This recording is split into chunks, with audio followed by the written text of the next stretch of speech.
దక్షిణ గంగగా పేరు పొందినటువంటి మన గోదావరి ఇక్కడ అఖండ గోదావరిగా ఉంది.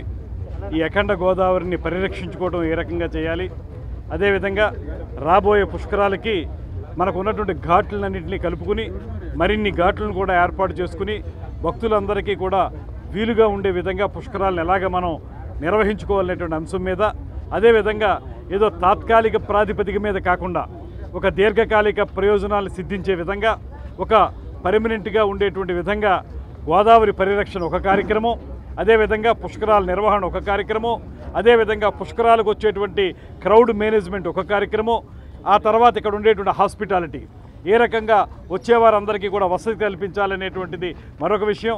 ఇలా చూసుకుంటే అన్నీ దీనికి సమకూరేటువంటి విధంగా ఒక దీర్ఘకాలిక ప్రణాళిక తయారు చేయడానికి వీలుగా ఇవాళ ఈ పుష్కరాల వరకు మాత్రమే పరిమితం కాకుండా పర్యాటకం కూడా అభివృద్ధి చెందే విధంగా ఒక దీర్ఘకాలిక ప్రణాళిక తయారు చేయడానికి ఇవాళ ఘాట్లన్నింటినీ కూడా సందర్శించడం జరిగింది.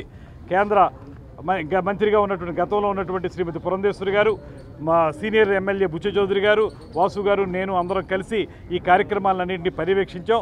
దాంతోపాటు పర్యాటకానికి పెద్దపీట వేసేలాగా ఇక్కడ అనేక రకాలైనటువంటి సౌకర్యాలు ఉన్నాయి కనుక ఒక పక్కన గోదావరి ప్రాంతం, మరో పక్కన ఎకో టూరిజం, మరో పక్కన పిలిగ్రిమేజ్ వచ్చేటువంటి ఈ ఏదైతే టెంపుల్ టూరిజం ఉందో అది, అదేవిధంగా హెల్త్ టూరిజం అన్నింటినీ కలుపుకొని ఒక కాంప్రహెన్సివ్ టూరిజం పాలసీని తయారు చేసుకుని ఈ ప్రాంతాన్ని ప్రపంచ పర్యాటకులు ఆకర్షించే విధంగా తయారు చేయడానికి వీలుగా పుష్కరాలని ఒక అవకాశంగా తీసుకుని పనిచేయాలనేటువంటి ఆలోచన మేము చేయడం జరిగింది. దాంట్లో భాగంగానే ఈ టూర్ జరిగింది.